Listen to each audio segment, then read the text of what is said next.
Alright everybody, we're out here messing with Project Gold Dust yet again. I don't think anybody realizes what it takes, or I don't think a lot of people realize what it takes to swap in something that doesn't belong, and then swap in something that doesn't belong in a chassis that nobody does anything with. But we're going to build an intake tube today. Looks like my camera's about to die, so I'm going to charge this up for a minute, and then I'm going to start cutting some aluminum for this intake pipe.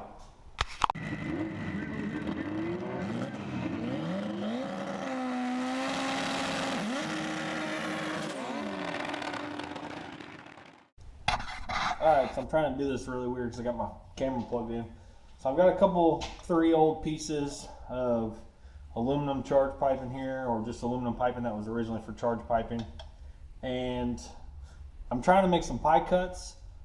So I feel like it's going to be a little bit easier if these are all one piece. So this one I've already welded. This I was doing some practice welding on. But this one here I'm going to go through. I'm going to tack this in 4 places just to hold it all together. And then I'm going to show you as far as setting up to do pies in cut off table bandsaw. Yes, bandsaw. Try and show you how I'll set it up to cut some pies on this table here.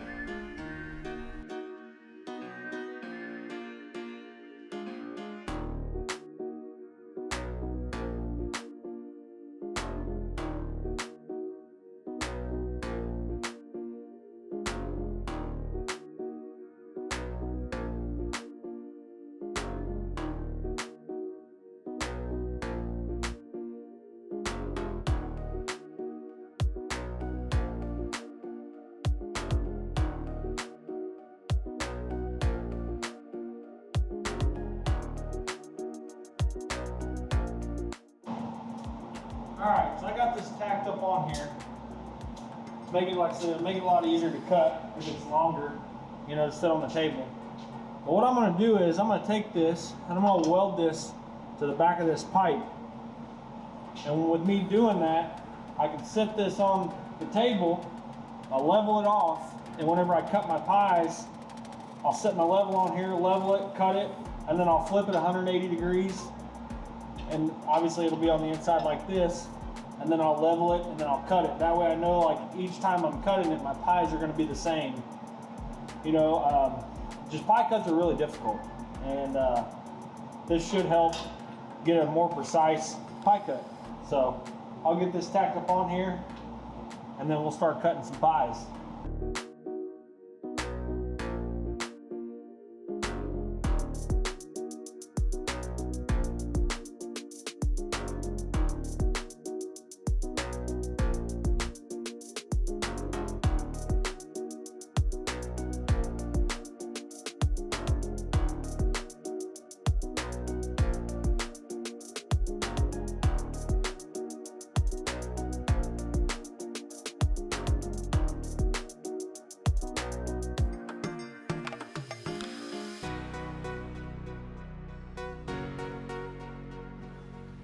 Let's see if I can show you this.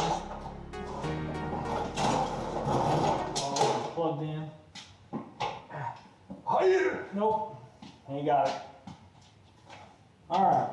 So, I'm going to use this as the back.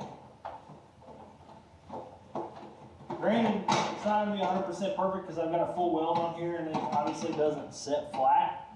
So we're just going to have to make do with that. But it should be very close. So what I'm going to do is I'm going to level this off.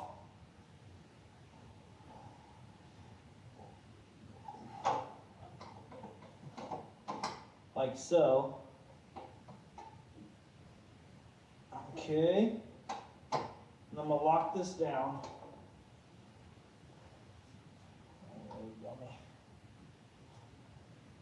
Alright.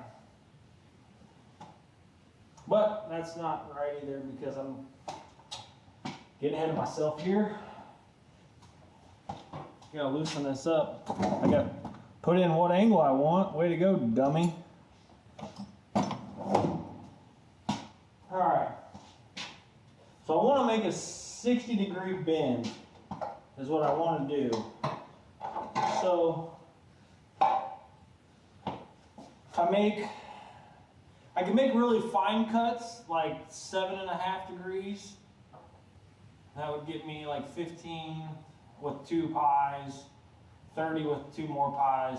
I don't know that I want to do 6 pie cuts. I probably should. It'd probably look better. Yeah, let's do that. I really don't want to, but I'm going to do it anyways. So, we're going to say this is 5. We're going to say this is 7.5. I could be doing this completely wrong, but we'll know once we start cutting pies here.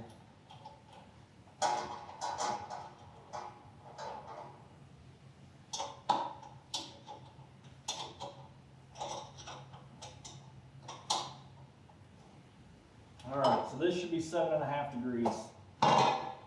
So, figure out where I'm at here.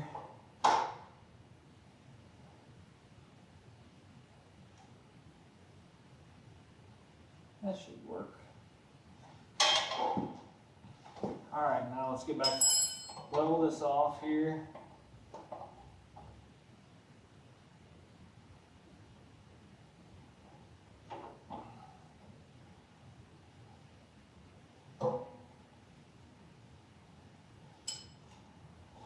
Alright, hopefully this will get me where I want. Don't forget to take that off your cutting piece here.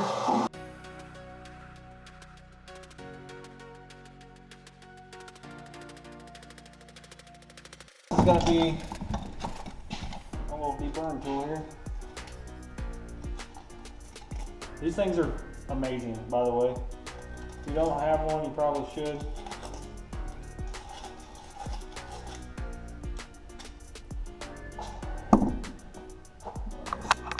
This one here, this is going to be the start of our intake pipe. Try and not get any metal inside here. So I gotta put a bead roll on there, whatever. It is going to touch this hose just a little bit. I may end up having to shorten this 90-degree elbow to take this further in towards the throttle body to make up this clearance here. But this will get me in the right direction to start out with. But yeah, I'll put a bead roll on there and that'll be that piece. And then I can also actually cut this here a little bit more and pull this in and move that pipe as well. But that's where we'll start with that. And I'll get my little bead roller out, or I'll use my little pliers. I've got pliers. They're actually meant for crimping, you know, like electrical connectors. And a lot of people will make some. They're probably a little expensive to be doing this with. Oh yeah, here they are. These little guys here. I'll show you these. Set this down. But yeah, so these are my little channel lock electrical pliers. But you see they got this little deal here for, you know, W crimping wire connectors. You can actually, make sure I do this the right direction, use this for putting a bead roll in a pipe if you didn't have a bead roller. But yeah, see that? Just a little poor man's bead roll. And granted, this thing isn't boosted or anything, so it doesn't need a bead roll necessarily, but it just helps the clamp and the silicone coupler hold on to the pipe, and it's not a bad thing. You don't want to be out ripping on it and then your intake pipe fall off or something. But yeah, so I'll go around that, put a bead roll on it all the way.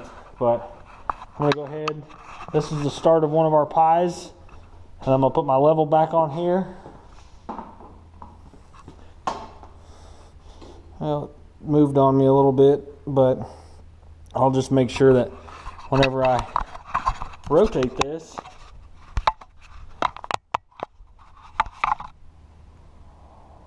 loosen that up. I'll flip it 180 degrees.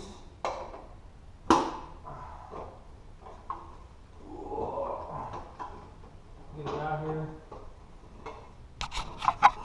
where I want it. See if I can show you what I'm doing here. This might be a little too close, but I'll get it out here a little ways and level this off again. I think I just need to put this on my head. I think I got one of these. Yep. So I'm going to be one of those guys. I'm going to put this on my head after I clean it off. Ooh. Gross. Alright. So, like I was saying, I don't know how well this is going to be able to be seen. But yeah, so I'm going to level this off here. Like that. Make sure, yeah, that'll be a pretty small pie there. And I want a couple of degrees the opposite direction, so we'll do that again on this one.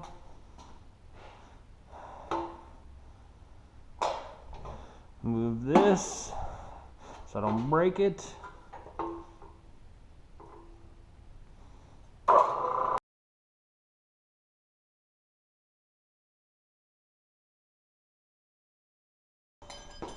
So once I get all these cut, I'll have to go through and deburr them all, clean them all up, and get them prepped for get them prepped for welding.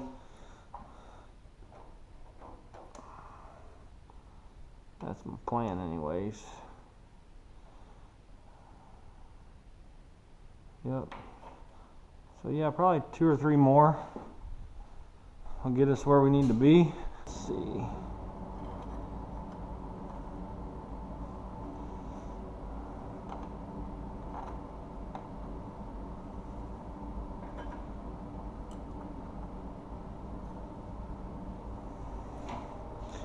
Alright, so just for good measure, I'm going to go ahead and clean these up. Sorry for that wind noise. I'm going to clean these up and get them to where I can tap.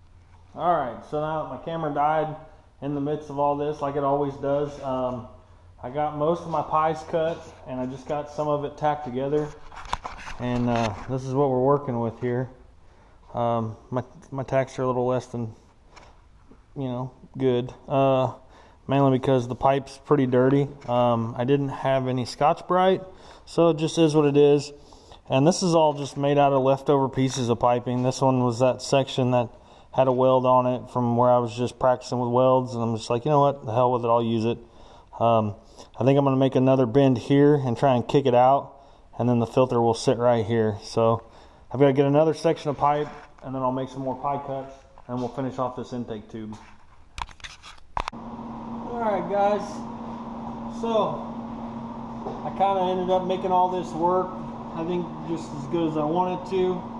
I'm going to go through and weld sections of this together. This is kind of essentially how it's going to look. That's kind of the shape. But I'm gonna weld most of this here together.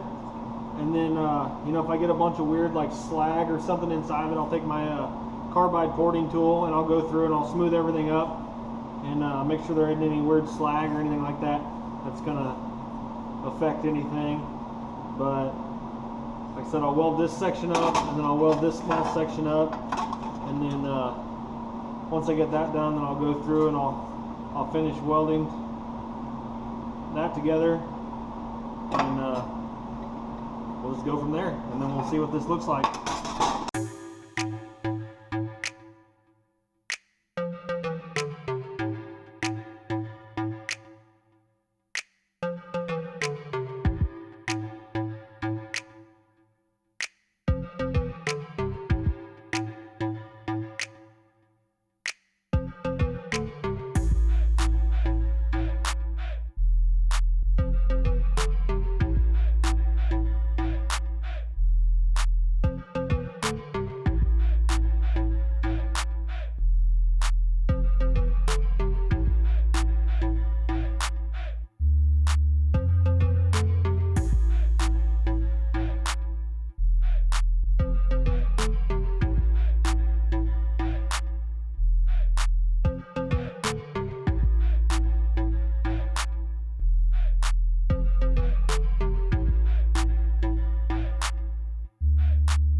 Alright, so I got that piece all fabbed up, and it's not sitting right here, so I can't show it to you just yet.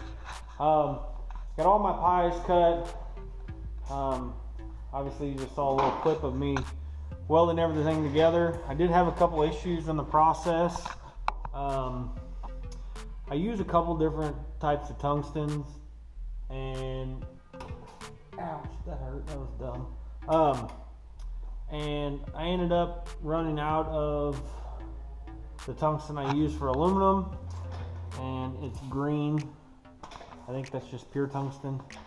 And then there's so many different types of tungsten. Anyways, I thought I was gonna have issues with it, which I ended up having another one laying here that was a purple tungsten, and it's like 3E or something. I don't know. I don't know what the difference is.